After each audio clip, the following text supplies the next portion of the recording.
Egun garrantzitsua izaten da guretzat gaurkoa, izan ere gaur Usurbilgo kale, Usurbilgo plaza honek beste itxura bat hartu duelako.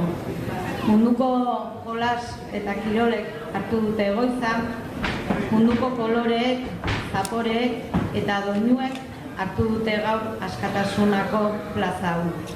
Eta ezer baino lehen, txalo bero bat eskatu nahi dizuet egun hau posible egin duten herritarrentzat eta batez ere parte hartzaileantzat, izan ere lan ikaragarria hartzen baitute jaki guzti hauek prestatzen.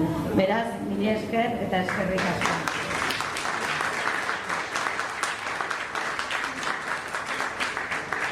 Gaur, plaza honek Usurbilen bizi dugun jatorri eta kultura aniztasuna islatzen du.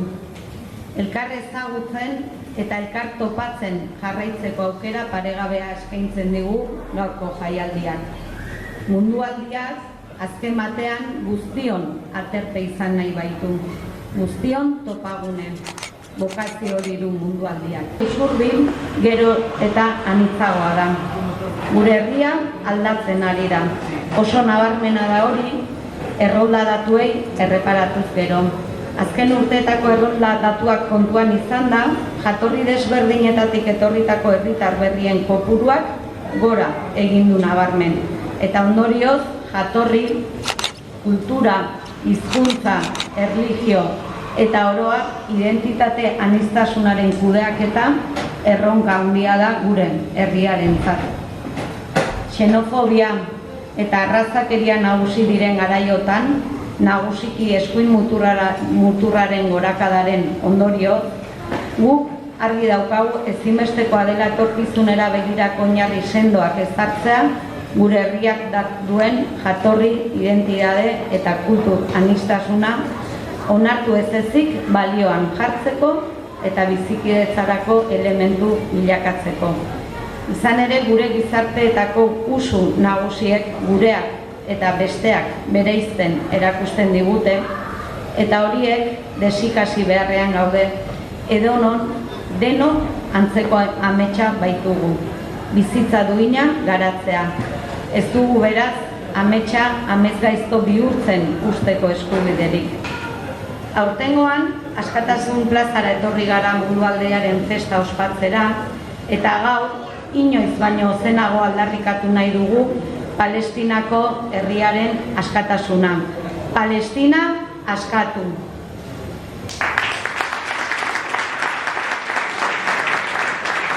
Aurtengo hitzordua Palestinari eta palestinarrei elkartasuna adierazteko baliatu nahi izan dugu, eta helburu horrekin osatu dugu egitaraua.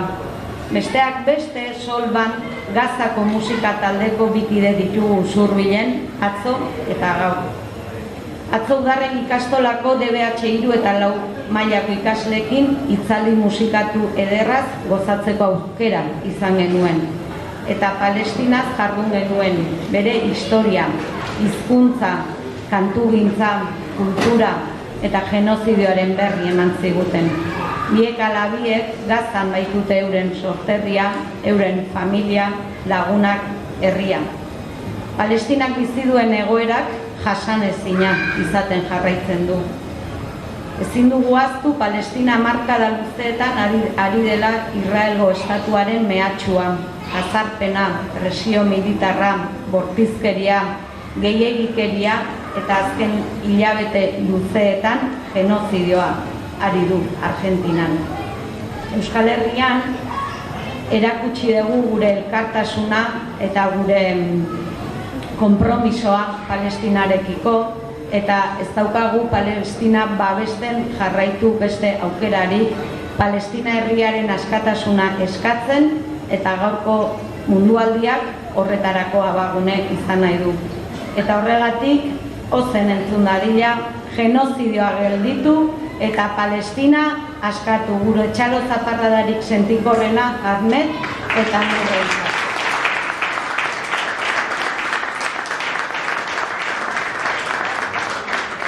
Eta haien emanaldiarekin hasi aurretik, aurkeztu nahi dizuet, atzean ditugu Usurbilgo Aniztasun Kontseilua eta aniztasun kontseiluko kide dira ere harreman proiektuan parte hartzen ari diren hainbat kide. Azkenean harreman proiektua badelako usurbilera bizitzera etortzea erabakitzen duen edonorri, gure herrian txoko bat egiten laguntzea du helburu, komunitatean txoko bat egitea du helburu, eta Nuriaren bidez, edo Marina, edo Eli, dira, aurtengo mundualdian, Ritak ere parte hartu zuen aurreko mundualdian, parte hartzen ari direnak, eta nere aldetik esatea ongi etorri Usurbilera, hau dalako zuen herria. Mila esker.